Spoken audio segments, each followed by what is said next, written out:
দর্শক, ভোট যখন এগিয়ে আসছে তখন জামাত ইস্যুতে এনসিপিতে রীতিমতো গৃহদাহ শুরু হয়েছে। তেমনই ইঙ্গিত দিচ্ছে বাংলাদেশের একটি গণমাধ্যম। সেই গণমাধ্যমে উঠে এসেছে এনসিপির ভেতরে বিদ্রোহী হয়ে ওঠা নেতা নেত্রীদের খবর। এনসিপিতে ভাঙন নিশ্চিত যদি জামাতের সঙ্গে তারা জোট করে, এবং সেটা গত পরশু থেকে গতকালকের মধ্যে ব্যাপারগুলো পরিষ্কার হয়েছে, তেমন কথা বলছে বাংলাদেশের গণমাধ্যম দৈনিক কালবেলা। দৈনিক কালবেলার এক অনুসন্ধানী রিপোর্টে জানা গেছে এনসিপির নারী নেত্রীরা একাট্টা হয়েছেন শীর্ষ নেতৃত্বের বিরুদ্ধে যেন কোনোভাবেই জামাতের সঙ্গে এনসিপি জোট না করে। এর আগে আমরা দেখেছিলাম জামাতের সঙ্গে জোট ব্যাপারে এনসিপির ঘনিষ্ঠ বাক্সাসের সাবেক নেতা আব্দুল কাদের এবং বৈষম্য বিরোধী আন্দোলন নেতা রিফাত রশিদ ফেসবুক স্ট্যাটাস দিয়ে সব গোমর ফাঁস করে দিয়েছেন। কি হচ্ছে এনসিপিতে, ভেতরের তথ্য আসলে কি, এই জোটকে কেন্দ্র করে কি এনসিপি ভেঙে যাবে, ভেঙে গিয়ে কয়েক টুকরো হয়ে যাবে? চলুন একটু জেনে দেখি, বুঝে দেখার চেষ্টা করি ভেতরে আসলে কি হচ্ছে এনসিপিতে। থাকবেন পলিটিক্স টিভির নিয়মিত আয়োজনে।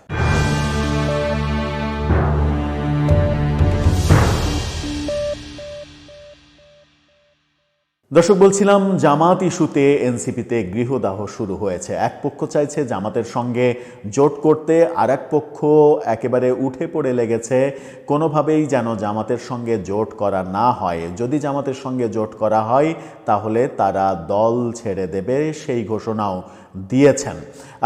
এই খবরটা কালবেলা জানাচ্ছে আমজাদ হোসেন হৃদয়, এই রিপোর্টার, তিনি এই অনুসন্ধানী প্রতিবেদনটা তৈরি করেছেন। কালবেলার শিরোনামটা দেখে নিন। তারা বলছে জামাতের সঙ্গে আসন সমঝোতায় না যেতে সক্রিয় এনসিপির একাংশ। সেখানে বলা হচ্ছে ত্রয়োদশ সংসদের যে মনোনয়নপত্র জমা, আসন বন্টনের দৌড়ঝাঁপ, যারই ধারাবাহিকতায় ভোটের লড়াইয়ে তরুণদের রাজনৈতিক দল এনসিপির সঙ্গী হতে যাচ্ছে জামাত ইসলামী। দুই দলের শীর্ষ নেতাদের একাধিক বৈঠকে নীতিগতভাবে এই সিদ্ধান্ত চূড়ান্ত হয়েছে। খোঁজ নিয়ে জানা গেছে গতকাল দলটির আহ্বায়ক নাহিদ ইসলামের বাসায় এক বৈঠকে অংশ নেন 6 জন নেত্রী। এনসিপির বৃহস্পতিবার সন্ধ্যায় হুট করে এনসিপির কেন্দ্রীয় কমিটির শীর্ষ পর্যায়ের 6 নেত্রীকে ফেসবুকে একটি ছবি আপলোড করতে দেখা যায়, এবং তারা নাহিদ ইসলামের সঙ্গে বৈঠক করেছেন। বৈঠকে তারা প্রায় চূড়ান্ত হয়ে যাওয়া জামাত এনসিপির আসন সমঝোতা নিয়ে ভেটো দেন, তুলে ধরেন নিজেদের মতবিরোধের কথা। এনসিপির একটি দায়িত্বশীল সূত্র জানাচ্ছে নারী নেত্রীদের শীর্ষ পর্যায়ের কয়েকজন জামাতের সঙ্গে জোটের বিষয়ে সরাসরি বিরোধিতা করেছেন। বৈঠকে তারা জামাতের সঙ্গে জোট হলে একযোগে এনসিপি থেকে পদত্যাগের হুমকি দেন। এই নেত্রীরা বিএনপির সঙ্গে জোট অথবা এককভাবে নির্বাচনের জন্য চাপ দেন নাহিদকে। আইদার বিএনপির সঙ্গে জোট করেন অথবা এনসিপি এককভাবে নির্বাচন করুক, এটাই তাদের চাওয়া। এ সময় তাদের জানানো হয় বিএনপির পক্ষ থেকে এনসিপিকে আসন দেওয়ার কথা হলেও তারা ব্যক্তিকেন্দ্রিক ছাড় দেবে, দল হিসেবে এনসিপিকে নয়। এমন প্রেক্ষাপটেও ও মাঠের পরিস্থিতি বিবেচনায় দলীয় নির্বাহী পরিষদের সংখ্যাগরিষ্ঠের মতামতের ভিত্তিতে জামাতের সঙ্গে জোটের বিষয়টি ফের ব্যক্ত করা হয়। তবে উপস্থিত এই নেত্রীরা কোনোভাবেই জামাতের সঙ্গে সমঝোতার ব্যাপারটি মানতে রাজি নন। তারা ছাপ জানিয়ে দিয়েছেন, যদি জামাতের সঙ্গে আপনারা জোট করেন তাহলে আমরা একসঙ্গে পদত্যাগ করব। আরও জানা গেছে জামাতের সঙ্গে সমঝোতার প্রায় চূড়ান্ত সিদ্ধান্ত থেকে সরে আসার জন্য দলের ভেতর থেকে নেতাদের একাংশ সরাসরি আহ্বায়ক নাহিদের ওপরে চাপ অব্যাহত রেখেছেন, এবং তারা পদত্যাগের হুমকিকে আলোচনার জন্য ব্যবহার করছেন। শুধু এই 6 নেত্রী নন, এনসিপির একটি অংশ জামাতের সঙ্গে সম্ভাব্য জোট নিয়ে নেতিবাচক বার্তা দিচ্ছেন, এবং তারা কোনোভাবেই চান না এই জোট হোক। তবে বিভিন্ন মৌলিক বিষয় ও নির্বাচনী কৌশল হিসেবে জামাতের সঙ্গে এই জোট অনেকটাই নিশ্চিত। কালবেলাও নিশ্চিত করছে যে জামাতের সঙ্গে জোটটা নিশ্চিত। আহ্বায়ক নাহিদ ইসলামের বাসায় অনুষ্ঠিত গতকালকের আলোচনায় ছিলেন এনসিপির যুগ্ম আহ্বায়ক সামান্তা শারমিন, যুগ্ম আহ্বায়ক মনিরা শারমিন, যুগ্ম আহ্বায়ক নুসরাত তাবাসসুম, যুগ্ম আহ্বায়ক তাসনুমা জাবিন, সিনিয়র যুগ্ম সদস্য সচিব তাসনিম জারা এবং সিনিয়র যুগ্ম সদস্য সচিব নাহিদ সারোয়ার নিভা। এনসিপির শীর্ষ নারী নেত্রীরা সবাই কিন্তু ছিলেন।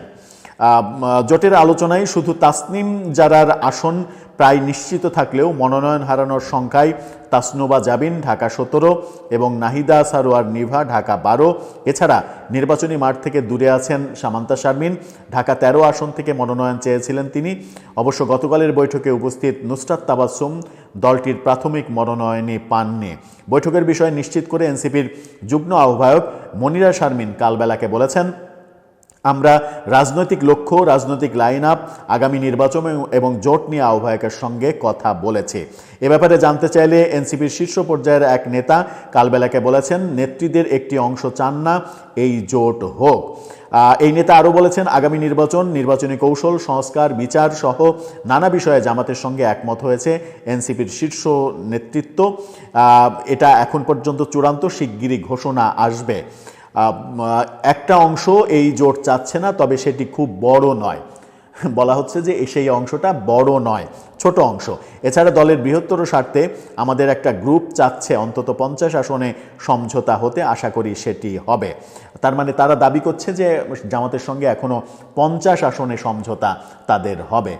কিন্তু আব্দুল কাদের তার ফেসবুক স্ট্যাটাসে বলেছিলেন 50 আসন চাওয়া হয়েছে, জামাতের সঙ্গে 30 আসনে সমঝোতা হয়ে গেছে এবং সেই 30 আসনে প্রত্যেক আসনে জামাত এনসিপিকে 1.5 কোটি টাকা করে দেবে, সেরকমটাও বলা হয়েছে আব্দুল কাদেরের পোস্টে।